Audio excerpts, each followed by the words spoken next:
Luis is more dangerous now than before. My. Luis Ortiz and his team, they've got to be numero uno. They've got to be numero uno when it comes to spinning narratives. Okay, so let me get out of this and back into the page. Okay, so let's go around the table. So Marla, your views on that article. Yeah, they're obviously desperate for an opponent. I mean, I don't know why they don't go and approach Jarrell Miller or something. Jarrell Miller now over at Top Rank. Jarrell Miller. Well, that's a big fight. That's a big fight. Or Michael Hunter. Wonder if they could get Michael Hunter. Michael Hunter wants to fight everybody. Michael Hunter wants to fight everybody. So, I don't think there'd be any problem getting, well, who's Michael Hunter? Michael Hunter's with Matchroom. Yeah, they do. Then we come to the issue about the Matchroom thing. But who's Ortiz with? Ortiz is with, he's got his own little promoters, but ultimately he's under the PBC umbrella. Yeah. The Boxing Jedi. Are you there, my friend? Sure. Yes, sir. He's here. Boxing Jedi. What you pick the bones out of that one, Boxing Jedi? Pick the bones out of that one. That's some real bony fish, by the way. That's some bony. Yeah, definitely. I'm about to despine it. Definitely, man. What's up, everybody? Well, if let me get this correct. It's Ortiz that can't find an opponent, right? Yes. And it was him that just said the most asinine thing we just heard right now, as to basically we would have fought Joshua, is what he's saying, right? Mm-hmm. I mean what he said was that we believe we would have done the same to Joshua. Right. But this is the thing, though. You would have done the same, but if I'm not mistaken, $6 million would have been Luis Ortiz's pay career high, right? He could have been the $6 million man. Exactly. So I don't understand the hypocrisy behind that statement there.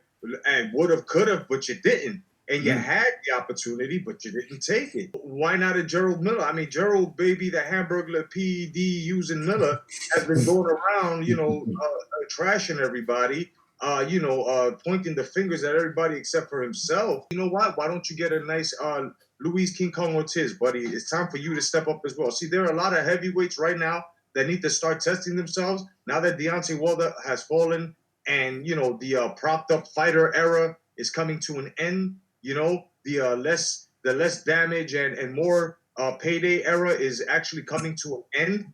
I'm happy that these guys now have to take fights now, and these sanctioning bodies must step on the jugular of all of these promotions that have all these fighters that are worth something and could help other fighters become worth something like the guys in the past did in order for them to be greats. So that way they won't have no more excuses as to, this era, it's not fair.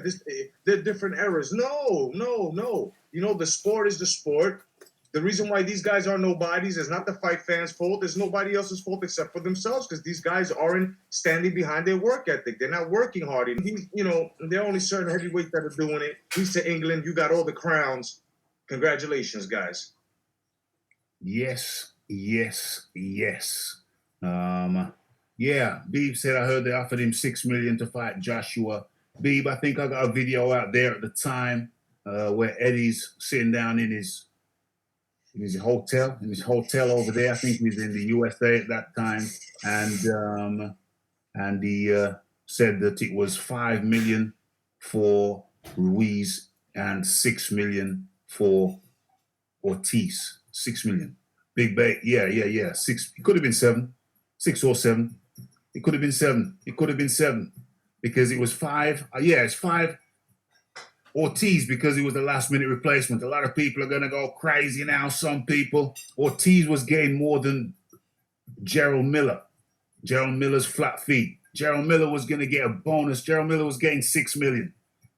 He was open to a bonus, which would have increased his income, and that could have taken it up to $7 million. And messed it all up.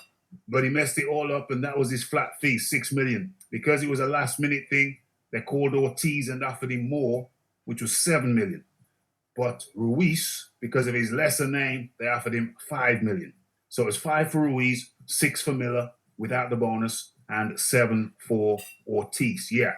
So that was the sequence. James, Ortiz's team is talking about they feel they would have won, they would have beat Joshua, but yet they have turned down every offer, and they received more than one. Every offer they have received from Joshua.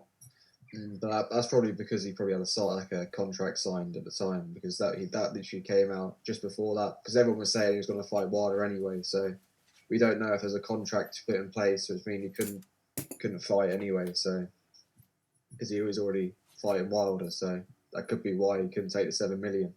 But there was a big gap between the time. Yeah, there could have been a contract in place for sure, but there was a big gap in between that offer and the time he fought Wilder.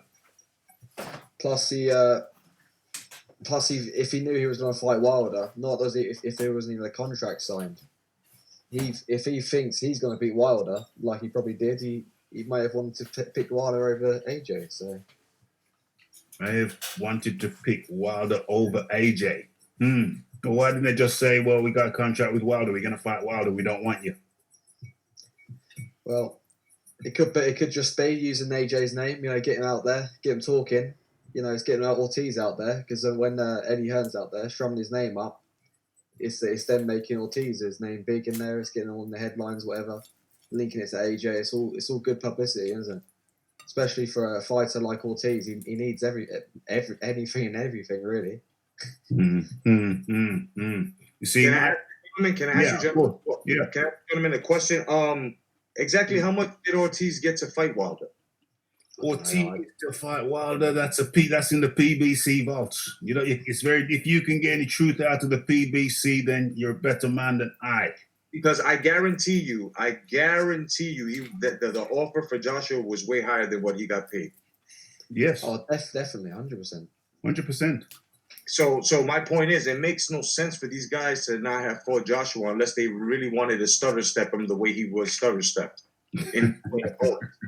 Well, I think the bottom line is that them boys are receiving orders from above. Yep. Oh yeah, agreed. Yep. They're puppets. It's been demonstrated time and time again that those boys, they don't call their own shots. They say that their own promoters, their own this, their own that, but they don't call their own shots. I heard Ortiz was going to get 7 million for the AJ fight. Yeah, 7 mil. Ortiz. 7 mil for Ortiz, 6 million for Miller, and 5 million for Ruiz. So it seems to me very, very clear that those guys don't call their own shots. The PBC hierarchy dictates to them, because as a boxer, how would you turn down 7 mil? I mean, let's put it this way: he fights AJ. They say he thinks he could have won. He fights AJ. He gets 7 mil, and then he goes and fights Deontay Wilder later that year for unification. What's wrong with that, Marla? What's wrong with that model? How do you turn down 7 million when you're an older fighter? You don't know how much longer you can keep fighting and maintaining performance. It's just insane. It's unbelievable, mate. And he may never get that chance again. He won't get that chance again. Yeah. I don't see him getting that chance again at all. No. And terrible. He falls into Kawanaki falls into the same category. Yeah. What I think with Ortiz though, yeah, they already had him. The PBC already had him lined up as Wilder's cannon fodder. You know what I mean? They already had that second fight lined up. He was the cannon fodder, so they didn't want him fighting AJ. They had no interest. That's what I think. Complete and utter madness. And what about what do you call him? What about Kawanaki? He falls into the same category. He could have fought Joshua too. He's another one that turned down the offer. Unbelievable, man. When you get that money, when you get big guaranteed money put in front of you in boxing, you should take it. It was like when Wilder had that $100 million deal with DAZN. it was 20 million for the Brazil fight and 2 fights with AJ, 40 million each. You could take that guaranteed money. You could knock out those 3 fights in 12 to 15 months. Then you're a free agent again if you want to go somewhere else. 100. Take that money when you got that guaranteed cash. It's just grab it, because it's such an uncertain world. It's an uncertain sport. You just never know. So, yeah, bad business decisions, man. Real I just want to say, Raph, guys, like, and guys in the chat, what's up, Beebs? How you doing, brother? Wilder should have taken that, because now what happens when Fury beats him right this time around? And let's just say, in a fashion, okay, let's just say he gets outpointed. It's not as bad as we thought it was going to be, or as bad as the second fight. Okay, cool. His stock falls, but not as much. Okay? But if he gets knocked out flat on his ass, or they actually have to stop the fight convincingly, his stock falls. He lost. Not even lucked out. He lost out on the highest payday he possibly could have gotten, and he could have walked off into the sunset. But this is what happens. This is what happens when politics go wrong. And this is what's going to happen to Wilder. In order to get up there, he's going to have to do what he did, all these 40 propped up fights. Now he's going to have to do it convincingly with the top 10 in his era, like Joshua did. He's going to have to fight the hard fights and knock them out. I'm talking about look like Clubber Lang type, in order for everybody to be interested again and say, wow, okay, he's back. Then it's good. But right now, Fury and Joshua is the thing. Yeah. Yes. It's like you imagine if someone says to you, I can guarantee you 3 fights for $100 million, or we can go down an uncertain road and you might make 150, but then again, it might end up disastrous and you make 15. You take the 100. You take the 100, man. You know what I mean? Knock it out in 12 to 15 months. You're a free agent after that, and then you can sign another contract if you want to, or go wherever you want to. It's bad advising. It was bad advising, man. It was bad advising because look, Shelly Finkel was never going and could never bring those numbers to his client, which was Deontay Wilder. Would never be able to do that again. And then they got rid of Duva. Yeah. Dabilla. Yeah, Dabilla.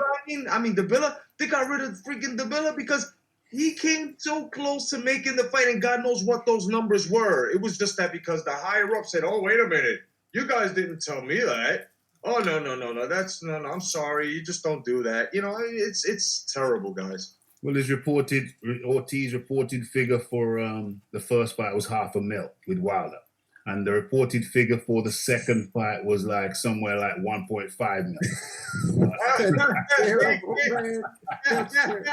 Didn't I tell you that the Hearn offer was much bigger, right?